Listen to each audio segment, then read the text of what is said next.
Bonjour Mathieu Riva. Bonjour. Je vais vous laisser vous présenter en quelques mots pour ne pas nous faire d'impair dans la présentation. Allez-y. D'accord, donc je suis donc auteur d'un livre qui s'appelle C'est Mères qui changent tout aux éditions Actes Sud. Et par ailleurs, je suis aussi directeur d'une collection de fiction dans une maison d'édition qui s'appelle Rue de l'Échiquier, sur les sujets écologiques.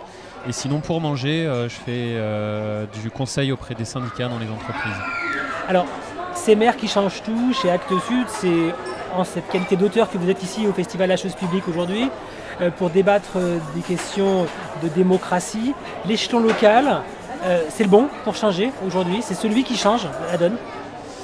C'est une question qui appelle des nuances, mais effectivement, je pense que c'est un bon échelon, en tout cas pour que les citoyens puissent se réapproprier un certain nombre de sujets. C'est par là que ça peut commencer, puisque les questions d'énergie, les questions d'autonomie alimentaire, les questions même d'accueil de réfugiés, c'est un espace en tout cas qui les concerne et qui les touche directement.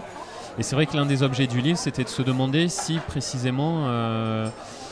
sans jouer dans une opposition locale nationale, si néanmoins le local n'avait pas une part plus importante à jouer. Et c'était d'interroger notamment la position des municipalités dans ce local, parce qu'elle est souvent, cet échelon municipal, il est rarement questionné en fait. Il y a beaucoup effectivement d'ouvrages ou de documentaires, d'études sur l'auto-organisation des citoyens au niveau local.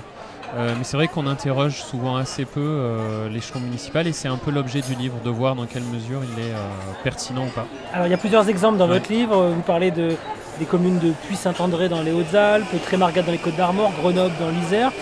Pourquoi ces choix communaux? Qu'est-ce qui change davantage là qu'ailleurs? Alors déjà juste les choix, donc il y a 6 villes et villages, très rapidement en fait on a fait à chaque fois 2 villages en zone rurale, 2 villes en zone périurbaine et 2 métropoles. Un équilibre en tout cas. Voilà, souhaité. pour essayer. Et puis en faisant une espèce de répartition comme ça un peu géographique, l'idée c'était de voir s'il y avait des problématiques communes et comment éventuellement les municipalités y répondaient. Sur, pourquoi ces communes? Alors, nous, Puy-Saint-André et Trémargat, ce qui était intéressant, c'est qu'eux, ils avaient... Puy-Saint-André notamment une approche sur la question de l'énergie citoyenne, renouvelable, et comment on peut porter des projets comme ça en associant les citoyens. Parce qu'en fait l'angle est certes pris par le maire du village, mais l'idée c'est vraiment de questionner aussi la question de la démocratie et comment finalement ce maire il peut et doit aussi surtout fonctionner avec les citoyens. Donc il y avait cette idée du projet d'énergie renouvelable qui associait les citoyens. Voilà, et donc au-delà de ça aussi une approche de tous les enjeux écologiques traités justement par la mairie.